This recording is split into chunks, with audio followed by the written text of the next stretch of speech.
En la Basílica de Nuestra Señora de Itatí encontramos testimonios de su historia en cada placa, en cada rincón, en cada espacio.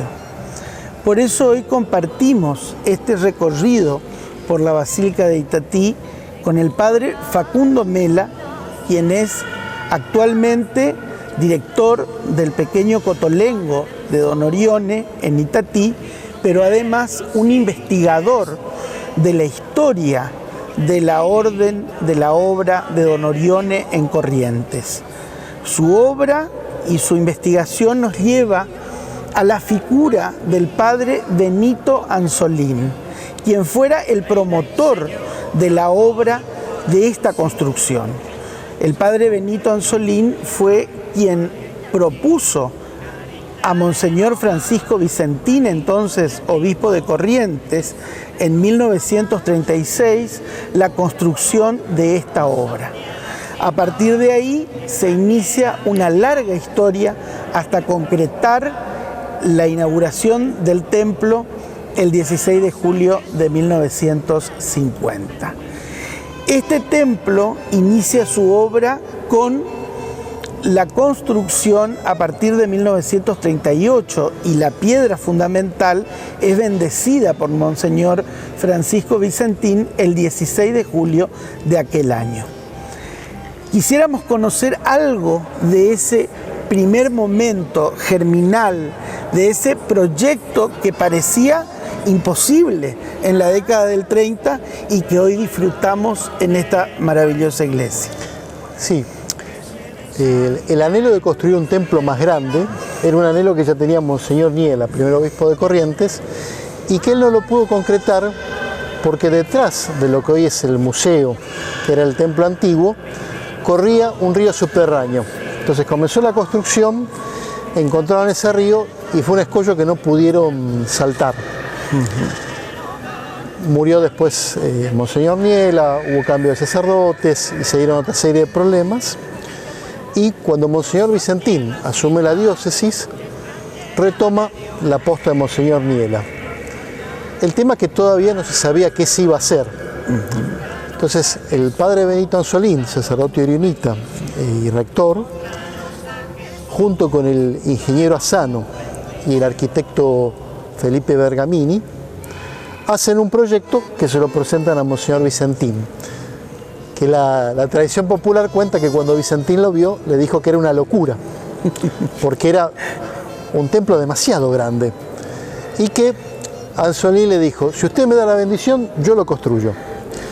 Entonces, bueno, todo comenzó con un estudio del piso del ingeniero Asano, que duró unos 6 meses para poder construir por encima del río el templo, que si uno lo mira, no tiene una quebradura. O sea que el ingeniero hizo un muy buen trabajo en el suelo. Entonces, al comenzar la construcción, se encuentran con otro escollo. Mejor dicho, antes de empezar la construcción. Se llama una licitación y la licitación se declara vacía. 3 empresas de Buenos Aires y una de Rosario no aceptan construir el templo porque no había seguridad económica.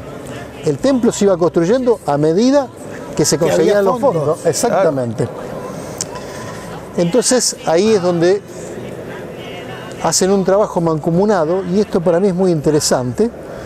El ingeniero, el arquitecto, el cura párroco y el obispo deciden construir juntos. Cada uno haciendo un trabajo distinto.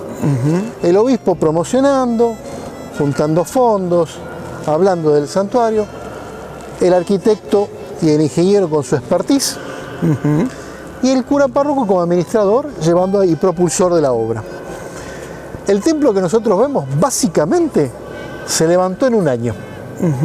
La cúpula, las paredes, la cúpula se levantó en un año.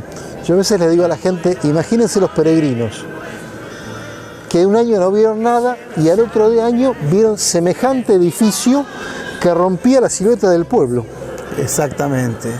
Después se fue retrasando la construcción y ustedes saben que a veces es más difícil todos los detalles que las paredes y el techo de una casa. Pero en un año se levantó toda la estructura. Del 38 al 40. En el 40 se termina el hormigonado y la mampostería, ¿no? Exactamente. El 7 de diciembre de 1940. Y entre las cosas así más asombrosas de la construcción del templo es que los materiales venían por barco. Incluso en un momento la construcción se paró porque se quedaron sin Portland.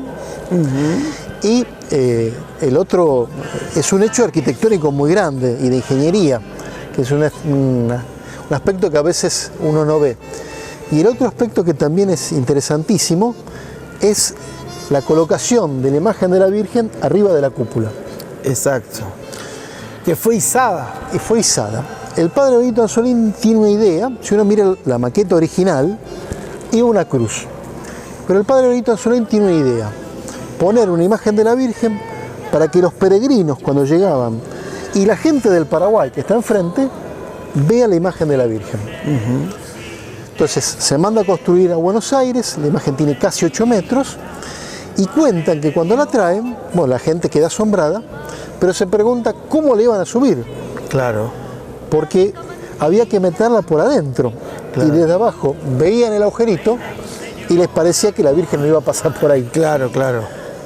Pero el ingeniero obviamente hizo un cálculo exacto y con aparejos la Virgen por adentro pasó. Una cosa así pintoresca de ese momento. Los niños de la escuela parroquial vinieron, porque tardó 2 horas en levantarse la Virgen y ubicarla en su lugar. Hay unas fotos magníficas. Es impresionante, muy bonito. Extraordinario el testimonio fotográfico de toda esa obra, ¿no? Bueno, los niños los trajeron a cantar himnos a la Virgen mientras que subía. Ajá. Y los sacerdotes diocesanos se encontraban de retiro y pidieron un permiso especial al obispo, según las normativas de la época, para ver ese momento. Que era realmente algo único e impensable. Así que eso fue otro de los grandes hitos de la historia de la construcción. Este año son, si mal no me falla mi memoria, 70 o 75 años de ese momento. De ese momento, exactamente.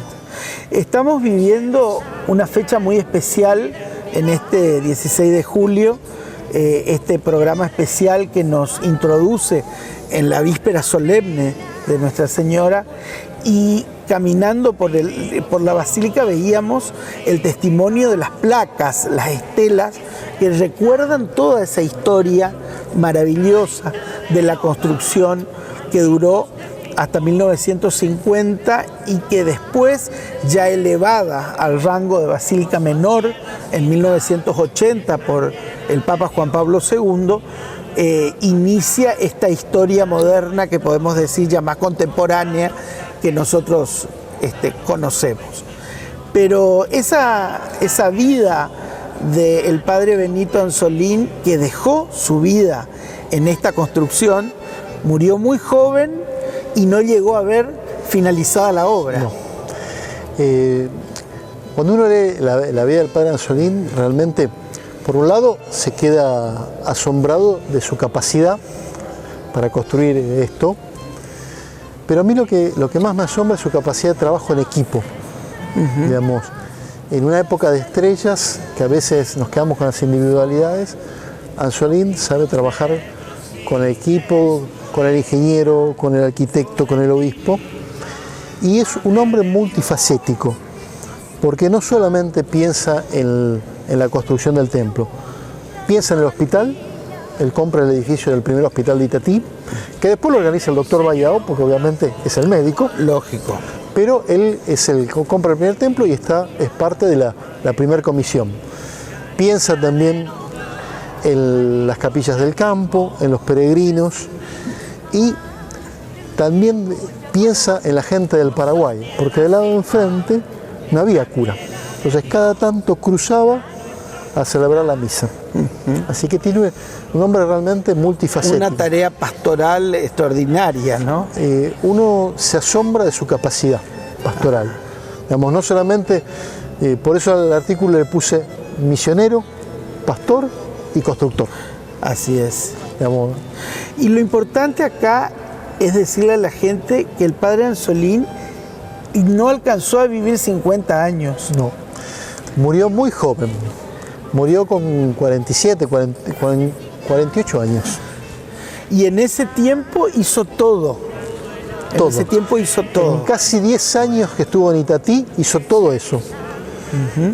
Realmente asombroso. Incluso yo a veces lo digo, yo no sé si después tuvimos la altura de él. Totalmente. Bueno, ojalá el espíritu del Padre Anzolín nos siga inspirando en el siglo XXI para seguir pensando en grandes obras. Así es. Gracias, Padre, por acompañarnos en esta tarde, en este día que estamos recorriendo el pueblo de Itatí, conociendo cada rincón de la basílica y viviendo esta víspera solemne de nuestra querida Madre de Itatí. Muchas gracias también a ustedes. Gracias.